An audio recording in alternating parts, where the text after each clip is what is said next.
ની અંદર જે રીતે આતંકી હુમલો થયો હતો અને ત્યારબાદ જે રીતે ભારત સરકાર દ્વારા સતત જે પ્રયત્નો કરવામાં આવી રહ્યા હતા, સતત જે વોચ રાખવામાં આવી રહી હતી અને તે આખરે જે સમય પૂર્ણ થયો છે અને એક નહીં બે નહીં પણ 9 જગ્યાએ પાકિસ્તાનના જે અલગ અલગ આતંકી જે ઠેકાઓ હતા તેની ઉપર જે હુમલો કરવામાં આવ્યો છે, અનેક આતંકીઓને જે ઠાર કરવામાં આવ્યા છે। એટલે કહી શકાય છે કે ભારતે પાકિસ્તાનને વળતો જવાબ છે તે આપવામાં આવ્યો છે, કારણ કે જે રીતે અનેક લોકોના જે મોત થયા હતા હુમલાની અંદર, આખરે તેમનું જે પરિણામ છે તે આજે જોવા મળી રહ્યું છે। તો આપણી સાથે વરાછાના ધારાસભ્ય કુમારભાઈ કાનાણી જોડાયા છે, કારણ કે જે રીતે સુરતનો એક શૈલેષ યુવક હતો તેનું પણ આજે આતંકી હુમલાની અંદર જે મોત થયું હતું, તેમના જ વિસ્તારનો આ જે વ્યક્તિ હતો। તો આપણે કુમારભાઈ સાથે વાત કરીશું।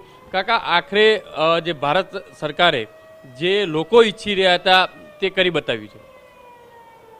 ચોક્કસપણે લોકોની અપેક્ષા પ્રમાણે કર્યું છે। આ પહેલાં પણ મેં વાત કરી હતી, જ્યારે મારા વિસ્તારમાં શૈલેષ ઇટાલિયાનું આ ઘટનામાં મૃત્યુ થયું હતું, હુમલાનો ભોગ બન્યા હતા, ત્યારે હું શમશાન યાત્રામાં ગયો હતો। એમના પત્નીએ હસતા હસતા વિદાય આપી અને એણે કીધું, હું રડતી નથી। આતંકવાદીઓ કહેતા હતા કે તમે રડશો, તમારા નરેન્દ્ર મોદીને કહી દેજો। અટહાસ્ય કર્યા, માર્યા પછી આતંકવાદીઓ જે અટહાસ્ય કર્યું હતું, હસ્યા હતા, નાચ્યા હતા, ત્યારે આ બેને એવું કીધું કે હું રડતી નથી, હસતા હસતા વિદાય આપું છું। મારા દેશની સેના ઉપર મને સંપૂર્ણ ભરોસે બદલો લેશે। આ વાત શૈલેષભાઈની ધર્મપત્નીની હતી અને દેશની પ્રજાની પણ આ લાગણી હતી કે આનો ચોક્કસપણે બદલો લેવામાં આવે અને બદલો એવો લેવો પડે કે બીજી વાર ભારતની સામે જોવાનો પણ, એની નજર કરવાની પણ હિંમત ના ચાલે। એ પ્રમાણે દેશની સેનાએ આજે કામ કર્યું છે।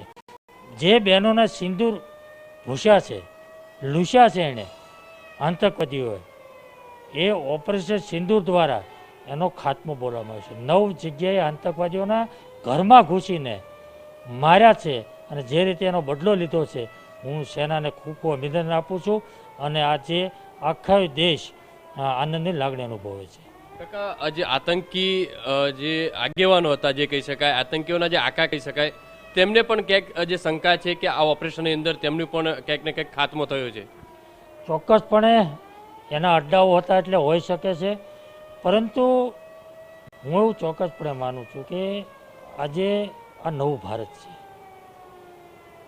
હવે આ નવા ભારતને કોઈ છેડછાડ કરી શકે પોસાય નહીં અને એની હિંમત પણ ના કરવી જોઈએ, કારણ કે જે રીતે સેના તૈયાર છે, આજે અમને એ વાતનો મને આનંદ થાય છે કે પાકિસ્તાન આ ઓપરેશન પછી થરથર કાંપે છે, ત્રાસવાદીઓ થરથર કાંપે છે।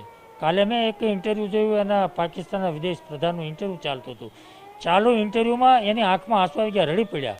ડર છે પાકિસ્તાનને, ભારતની સેનાનો ડર છે, ખોફ છે અને થરથર કાંપે છે।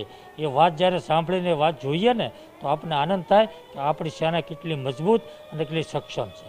કાકા, એટલે કહી શકાય છે કે જે બહેનો હતી, જે મહિલાઓ હતી, તેમના જે સિંદૂર ઘૂસાયા હતા અને આખરે ભારત સરકારે તે સિંદૂરનો બદલો લીધો છે। ચોક્કસપણે જે રીતે બદલોની અપેક્ષા હતી દેશની જનતાને, ભોગ બનનાર પરિવારને અને દેશની જનતાને જે રીતની અપેક્ષા હતી એવી જ અપેક્ષા પરિપૂર્ણ કરી છે અને જબરજસ્ત આપણે કહીએ તો જે આપણી મનને દેશના વડાપ્રધાને કીધું તો કલ્પના ના હોય એવી રીતે અમે બદલો લઈશું, એ વાત આજે સાચી ઠરી છે। આ હતા કુમારભાઈ કાનાણી, ધારાસભ્ય, જેમના જ વિસ્તારની અંદર જે એક યુવક જે શૈલેષ કરીને હતો, તેમનું જે આતંકી હુમલાની અંદર જે મોત થયો હતો અને તેમની પત્ની જે રીતે દાવો કરી રહ્યા હતા, હસતા વિદાય તેમની જે વિદાય કરી હતી અને તેનો બદલો છે આખરે ભારત સરકારે લીધો છે, કારણ કે પાકિસ્તાનની અંદર એક નહીં પણ 9 જગ્યાએ આતંકી જે અડ્ડાઓ હતા તેમની ઉપર જે રીતે મિસાઇલ છોડી અને જે હુમલો કરવામાં આવ્યો છે, જેની અંદર અનેક આતંકીઓના મોત થયા છે। અત્યારે દેશભરની અંદર એક ખુશીની લાગણી છે તે જોવા મળી રહી છે। કેમેરામેન સંજય ચંડલ સાથે બલદેવ સુથાર, TV9 સુરત। તો વધુ